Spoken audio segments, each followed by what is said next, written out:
On the Money, Julia Borston, CNBC Los Angeles.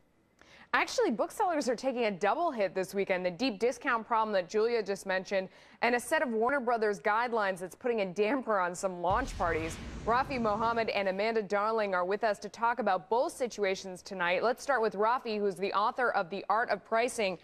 Rafi, okay, with all this Pottermania everywhere, and it is everywhere, I would think the booksellers are just making a fortune right now. Is that the case?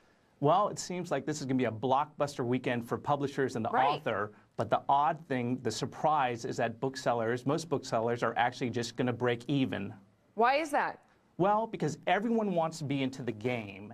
And a classic way of staying in the game is lowering your price. And this is especially so for online retailers, because people want the book this weekend.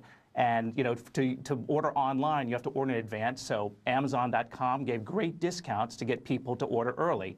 They're discounting the $34.99 book down to $17.99, almost 50%. Wow, is there a minimum price? I mean, could these books end up being free? Well, there is no minimum price, but certainly many retailers could use it as a loss leader to bring people into their stores. Yeah, and also I understand that Scholastic has a basic pricing strategy. There are some books that are more expensive. They're making more money on that. How does that work? It's a great classic versioning strategy. So when you look at the target audience, they have children and their parents, and they have a regular version and a deluxe version, which is double the price. And a sign that this strategy is really working is that I checked out today both Amazon and Barnes & Noble, and the more expensive deluxe version is sold out. It's hard to get. So it means that this strategy was very successful. Wow. How are the small bookstores handling all this? Well, you know, it's not the end of the road for small bookstores, but one of the things that they need to focus on are other attributes besides price. So, for instance, there's going to be events, you know, for the release, emphasizing that you don't have to do a pre-order, and the fact that you can get your book immediately at the release date, not when the postman comes to your door. Right. Rafi, the event's great. You led us right to our next topic. Thanks so much for joining us tonight. Deep discounts aren't the only problems facing booksellers. Bookstores and others who throw the now traditional launch party whenever a new Harry Potter book comes out are under pressure from Warner Brothers, which controls the film and all the merchandising.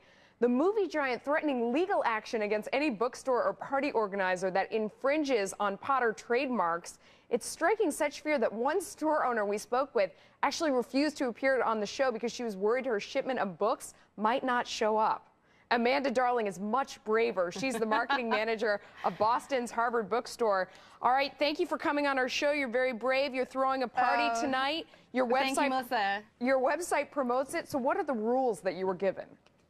Well, Melissa, this is the third time that we're having a Harry Potter party, but it is the first time that we've been really concerned about what the legal implications are.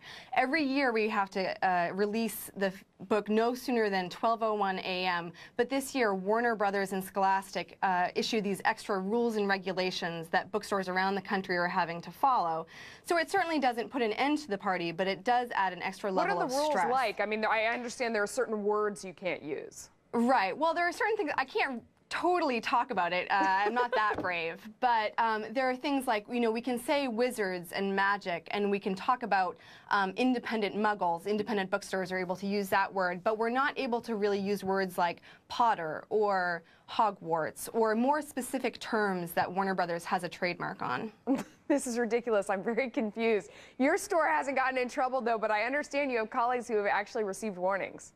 Yeah, I think bookstores around the country have received warnings, and I think Scholastic and Warner Brothers' heart is in the right place, but it certainly does put a sort of stress and unhappiness in the industry that hopefully we'll be able to overcome on Friday, because the most exciting thing really is getting the books on Friday night, or on Saturday morning, I suppose. Well, now, we asked Warner Brothers to explain all this for us, and in fairness, we want to say they gave us a statement saying that their guidelines, quote, help organizations run themed events in a way that avoids fans being exploited and helps everyone enjoy the Harry Potter books, films, and events in the spirit in which they were created.